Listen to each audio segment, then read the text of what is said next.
We all know how important first impressions are.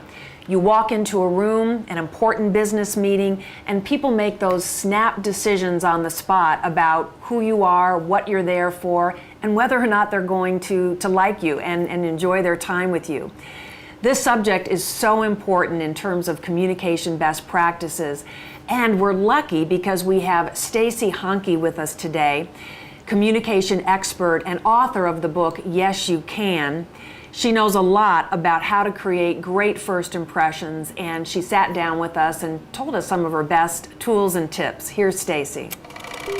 First impressions, we've heard about that for many, many years. And it's a lot of how do you enter that room? Do you enter that room like you belong there? And once you're there, perhaps it's around a boardroom table, do you continue to earn that respect? If you could start with something as basic as your posture, that's going to be a good place to start. And I'm going to stand and demonstrate it just to give you a better feel for it. We've seen everything from people fidgeting to hands in the pockets to these type of postures, and there's so many ways that you can stand. Not that I'm saying you can't stand this way, but this isn't as open, as confident as it could be. When I show you what I'm talking about, this looks a lot more confident. And it communicates that you are ready to have a conversation. Now, a lot of it's that attraction of how do you approach someone. Well, am I going to approach someone and really welcome them, have that direct eye connection? The other piece is senior executives live a very busy world. That time is of essence to them.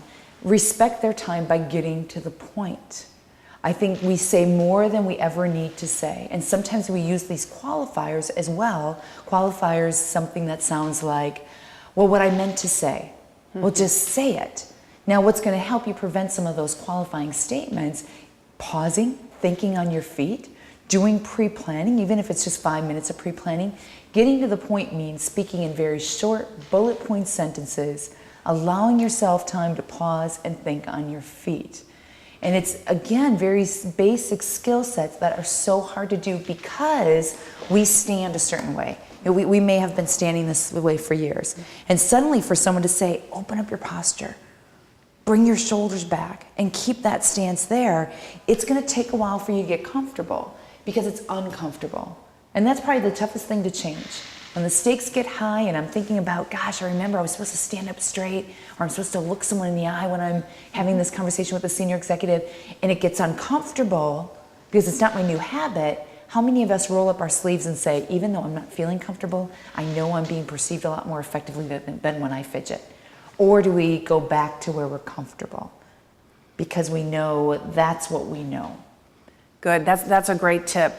Stacey, is there any truth in the idea that it's valuable to mirror what the other person looks like, sounds like, the pace, the sound of their voice, those kinds of things? Sure. Well, if I were to sit exactly like you're sitting right now, sound like you're sounding, you might get a little scared of that, right? It's a little bit tough. And I think that's what we've done when we talk about, I'm supposed to mirror what someone does.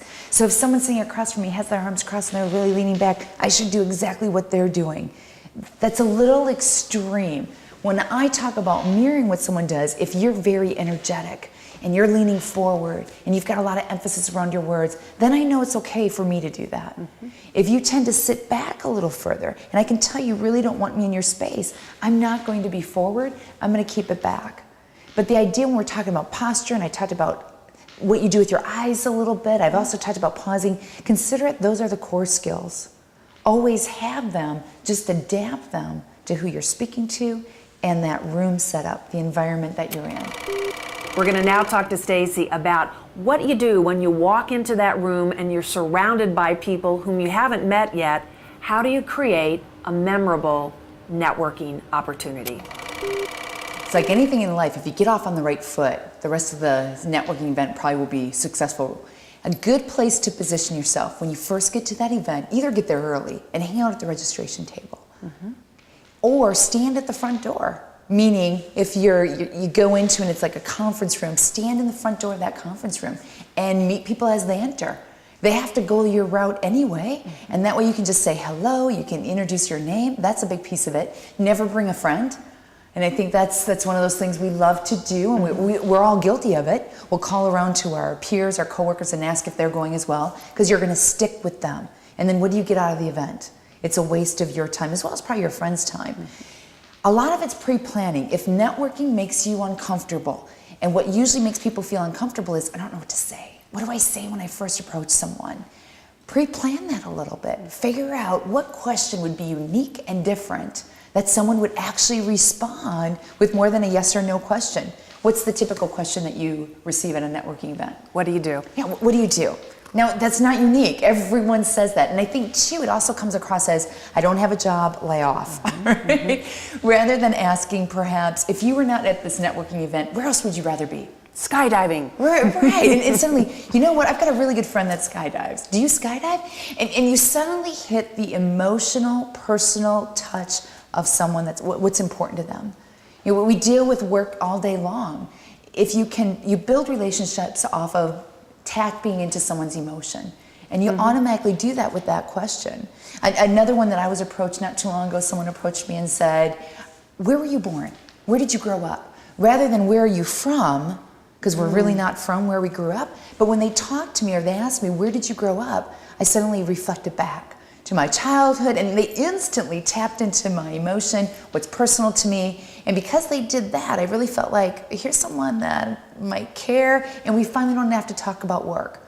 What I love about that is it not only makes the person who you're speaking with memorable, it makes you memorable because you asked the unusual question. Stacey, thank you. Those are great tips on getting results from networking events. Thank you. You're welcome.